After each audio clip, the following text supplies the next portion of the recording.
বিসমিল্লাহির রহমানির রহিম ওয়াল্লাযীনা ইয়াবিতুনা লিরাব্বিহিম সুজদান ওয়া কিয়ামা।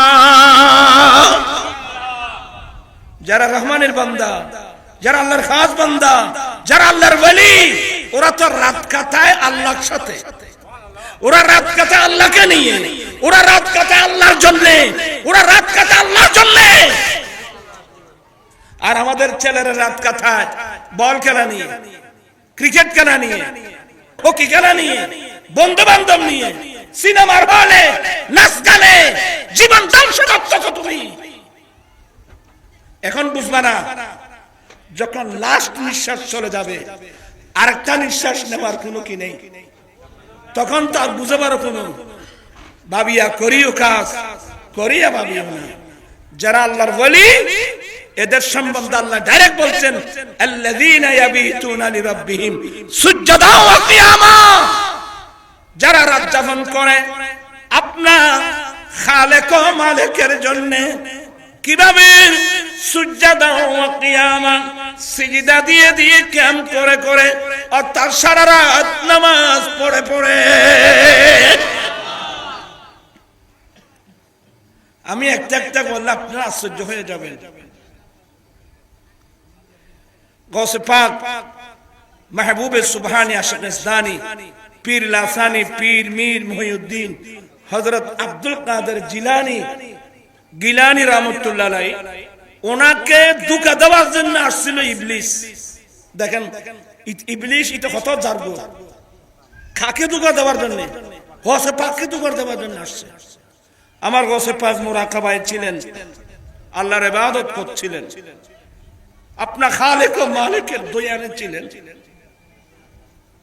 আকাশ জুড়ে এগুলো লিখতেছেন শেখ মুহাক্কিক দেহলভী তার বিখ্যাত কিতাব আল আখবারুল আখিয়ারের মধ্যে, আর অনেক কিতাবের মধ্যে।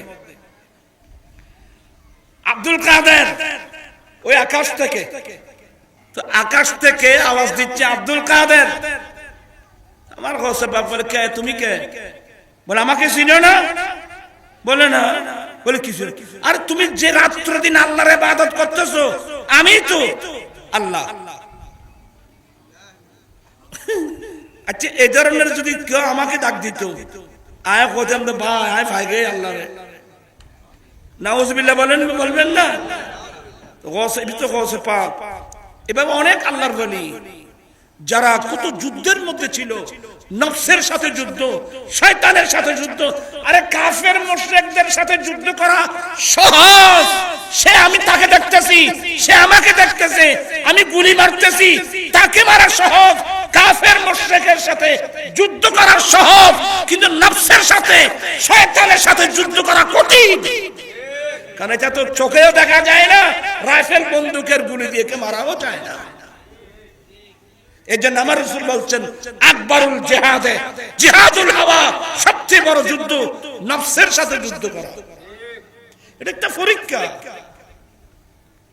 অত আপনাদের বিরক্ত হয়ে ইবাদত করতে হবে না, এই কথা কোনোদিন আল্লাহ নবীকে বলে নাই। আমি আব্দুল কাদের কি নবী থেকে বেড়ে গেছি?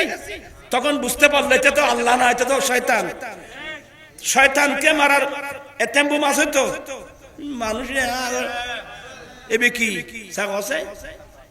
কিচ্ছু নেই, খালি খালি খেয়ালো দূর দেবে। এখন বউল্লাই খত্তে সারি কি নিবি, একামত আদর দেবে। এখন আমার গৌসে পাক এতেম্বুম ছেড়ে দিলেন, লা হাওলা ওয়ালা কুওয়াতা ইল্লা বিল্লাহিল আলিয়্যিল আযীম। এগুলো বড় এতেম্বুম, এগুলো পড়েন না সব সময়। লা হাওলা ওয়ালা কুওয়াতা ইল্লা বিল্লাহ, লা হাওলা ওয়ালা কুওয়াতা ইল্লা বিল্লাহ, আস্তাগফিরুল্লাহ রাব্বি মিন কুল্লি যামবিন ওয়া আতুবু ইলাইহি, লা হাওলা ওয়ালা কুওয়াতা ইল্লা। এগুলো পড়বেন। আমরা তো আজে বাজে গল্প করি, এগুলো পড়ি না। আমার গৌসে পাক যখন লা হাওলা ওয়ালা কুওয়াতা ইল্লা বিল্লাহ এটা যখন পড়লেন, মুহূর্তের মধ্যে দেখা গেল ওই যে ইবলিস আকাশের মধ্যে বিরাট সিংহাসন নিয়ে বসছে না, এটা পড়া মাত্রই বোম ফুটলে যে অবস্থা, আকাশ গোটা আকাশ ধোঁয়া হয়ে গেছে। কত বড় বোমা জানেন? তো ইবলিস এত বড় শয়তান দুষ্টু, বড় শয়তান দুষ্টু। তো এ তো মার খেলো, গোসে পাক ওকে মার দিল, এমন মার দিল, লা হাওলা ওয়ালা কুওয়াতা ইল্লা বিল্লাহিল আলিয়্যিল। এগুলো পড়বেন আপনারা, ছেলে মেয়েদেরকে পড়াবেন, এগুলো আজেবাজে গল্প করবেন না।